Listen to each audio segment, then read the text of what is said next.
जय हिंद दोस्तों, कैसे हो आप सब। आप सभी का एक बार फिर स्वागत है गॉर्जियस धाकड़ फिजिक्स प्रोग्राम में। आज का शानदार कंसेप्ट आपको 12th डिप्लोमा और हर कंपटीशन एग्जाम में आपका मार्गदर्शन करेगा। तो चलिए करते हैं आज के धाकड़ कंसेप्ट की शुरुआत। आज का धाकड़ कंसेप्ट है state and prove goes theorem of electrostatic. साथियों, मैंने प्रीवियस लेक्चर में आपको इलेक्ट्रिक फ्लक्स से अवगत कराया था। Electric flux is a quantity which determine number of electric line of force passing through any area. किसी एरिया से कितने electric line of force pass होते हैं, यह हमें इलेक्ट्रिक फ्लक्स बताता है। Electric flux is given by electric field intensity into area.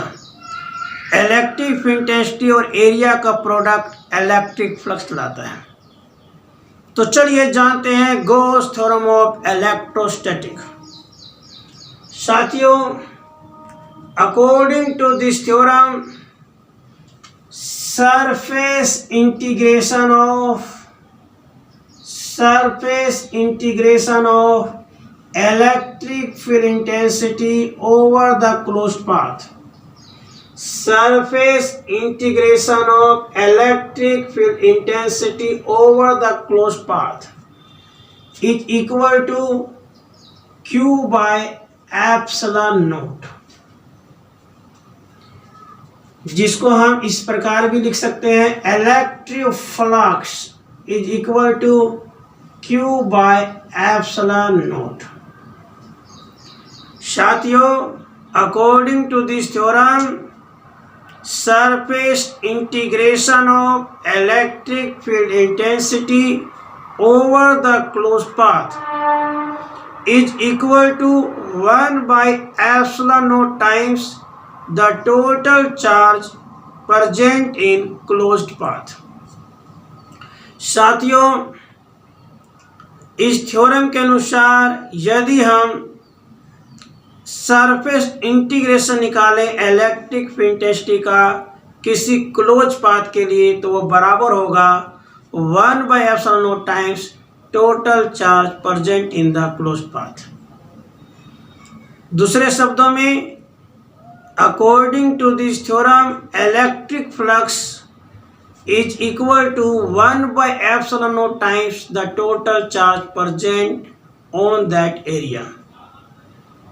कहने का तात्पर्य, अगर किसी एरिया के लिए इलेक्ट्रिक फ्लक्स निकालना है तो वह 1 by epsilon naught टाइम्स होगा उस एरिया में कितना चार्ज मौजूद है।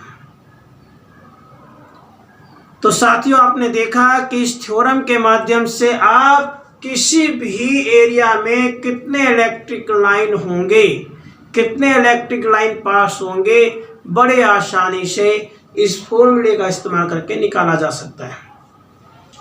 एप्सिलॉन नॉट है absolute electrical permittivity of vacuum, और इसकी वैल्यू होती है 8.85 मल्टीप्लाई 10 की पावर -12 कूलम स्क्वायर पर न्यूटन पर मीटर स्क्वायर। एप्सिलॉन नॉट की वैल्यू होती है 8.85 multiply 10 to power -12 coulomb square पर न्यूटन पर मीटर स्क्वायर।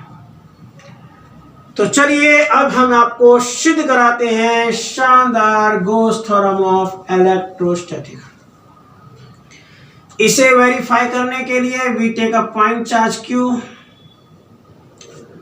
और इस पॉइंट चार्ज की वजह से गॉसियन सरफेस ले लेंगे। Gaussian surface is a special type of surface at every point of which the value of electric field intensity is same. Gaussian surface एक विशेष प्रकार का सरफेस है जिसके प्रत्येक पॉइंट पर इलेक्ट्रिक फील्ड इंटेंसिटी की वैल्यू सेम रहती है। Gaussian surface is a special type of surface at every point of which the value of electric field intensity is same। साथियों, इस सरफेस पे हमने एक छोटा सा एरिया ले लिया और यहाँ कोई पॉइंट चार्ज कंसीडर कर लिया। Positive positive will repel each other, तो इसलिए इलेक्ट्रिक फील्ड इंटेंसिटी की डायरेक्शन आउटसाइड होगी। हमने इस एरिया पर, इस पॉइंट पर कोई पॉजिटिव चार्ज कंसीडर कर लिया। सभी को पता है भाई, like charge repel each other. Positive positive को रिपेल करेगा, रिपेल किधर होगा? Outside. And area vector is always normal to the surface. Area vector हमेशा गॉसियन सरफेस के नॉर्मल होता है। कंफर्म? अब इससे हम कैसे गॉस थ्योरम को वेरीफाई करेंगे, चलिए समझते हैं। हमने गॉस थ्योरम का लेफ्ट हैंड साइड लिया। क्या है left hand side? Surface integration of electric field intensity, मतलब E डॉट ds, राइट। आप सभी को याद है A डॉट B, A और B का डॉट प्रोडक्ट क्या होता है? A B cos theta. A dot B होता है A B कोस थीटा। तो E डॉट ds क्या हो जाएगा?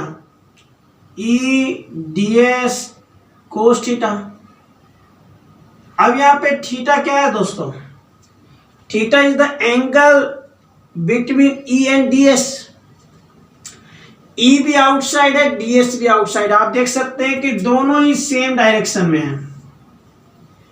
अगर दो वेक्टर एक ही डायरेक्शन में हो तो उनके बीच में एंगल कितना होगा? 0 degree. When two vectors are in same direction, then angle between them is 0 degree. So, from the diagram, theta is equal to 0 degree. इस डायग्राम से निश्चित हो गया कि थीटा की वैल्यू क्या होगी? 0 डिग्री। तो इसीलिए लेफ्ट हैंड साइड बन जाएगा हमारा E ds, थीटा क्या है हमारा? 0 डिग्री। cos 0 की वैल्यू कितनी होती है दोस्तों? cos 0 is 1 into something, तो EDS into 1 EDS। Clear? Left hand side है surface integration of electric field intensity over the close path. A dot B का फार्मूला होता है AB cos थीटा, तो E डॉट ds हो गया EDS cos theta. Theta is the angle between E and ds। E और ds के बीच का angle कितना हो गया? 0 डिग्री। ये हमने यहां रख दिया। cos 0 is 1 into something। Clear? कोई दिक्कत? आपने अभी पढ़ा कि गॉसियन सरफेस की कैरेक्टरिस्टिक्स होती है किसके प्रत्येक पॉइंट पर इलेक्ट्रिक फील्ड इंटेंसिटी की वैल्यू सेम रहेगी। On the Gaussian surface, the value of electric field intensity will be same। इसका मतलब यहाँ पर E एक कांस्टेंट क्वांटिटी हो गया, तो कांस्टेंट क्वांटिटी हो गया तो यहाँ पर E बाहर निकल गया, क्या रह गया?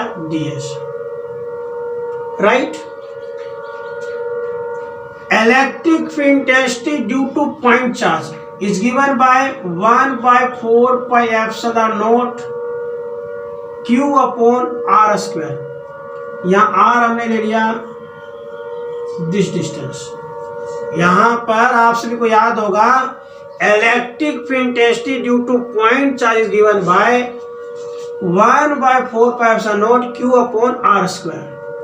And ds integration means total area of Gaussian surface. Gaussian surface is spherical in shape, तो स्फेरिकल इन शेप मतलब स्फीयर का एरिया क्या होगा? बोलो, स्फीयर का एरिया होगा 4 पाई R स्क्वायर। क्लियर? साथियों E यहां पर कांस्टेंट हो गया, तो E बाहर निकल गया, ds रह गया। E है electric field intensity due two point charge. Formula आपके सामने है, ds का इंटीग्रेशन माने टोटल एरिया मतलब स्फीयर का एरिया क्या हो गया? 4 पाई R स्क्वायर। 4 पाई R स्क्वायर से 4 पाई R स्क्वायर कैंसल, तो this become Q by epsilon naught। That is our right hand side, hence proved। तो this is our fantastic जबरदस्त धाकड़ expression for Gauss theorem of electrostatic। सुनाया? चलिए एक बार और simplify कराते हैं। लेफ्ट हैंड साइड है surface integration of electric field intensity over the close path. तो EDS cos थीटा हो जाएगा। ये थीटा की वैल्यू क्या है 0 डिग्री, cos 0 की वैल्यू क्या होती है 1 इंटू समथिंग मतलब EDS आ गया। E is constant taken outside रह गया DS। E is 1/4 pi epsilon naught Q upon R square। DS integration is area of sphere 4 pi R square। 4 pi R square से 4 pi R square cancel, that is Q upon epsilon naught। That is our fantastic general expression for Gauss thermoelectrostatic। तो मुझे विश्वास है कि आपको हमारा ये शानदार कंसेप्ट समझ में आ गया होगा। तो आप पूरे ईमानदारी के साथ, पूरे जोश और जज्बे के साथ इसी तरह से पढ़ते रहिए, हंसते रहिए, मुस्कुराते रहिए। फिर मिलेंगे एक और नए धाकड़ कंसेप्ट के साथ, सेम टाइम सेम जगह। जय हिंद।